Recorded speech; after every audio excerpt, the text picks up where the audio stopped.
C'est une initiative qui permet de briser tout ce qui est barrière, que ce soit ethnique, que ce soit des croyances ou bien culturelles. Parlant des Africains, nous avons eu en novembre 2021 un sommet à Dakar.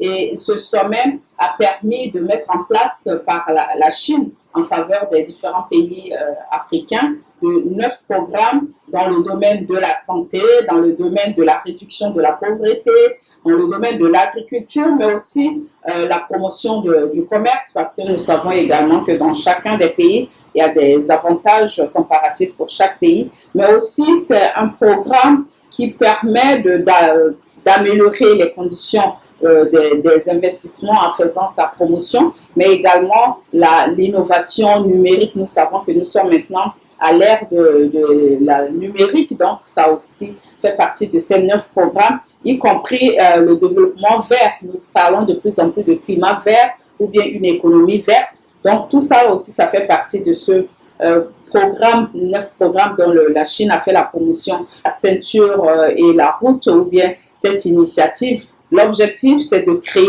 vraiment, avec tout ce que je viens de dire, une nouvelle plateforme de coopération économique internationale. La paix a une grande valeur et maintenant aussi, on parle de développement commun. Quand il y a un développement commun, je crois que si on essaie de voir le cas, tout ce qui se passe vers le nord, vers le Maghreb, où les gens, en prenant le risque d'aller chercher le mieux ailleurs, et nous expérimentons les problèmes de mort par des noyades, tout ce qui se passe, c'est parce que le développement n'était pas harmonieux, le développement n'est pas partagé par tous les continents ou bien par tous les pays. C'est pourquoi les jeunes prennent le risque d'aller ailleurs et même le risque de mourir. Donc, c'est aussi pour corriger tout cela que cette initiative sert. Donc, nous pensons qu'à travers cette initiative, les infrastructures, parce que l'initiative met aussi un accent particulier sur les infrastructures.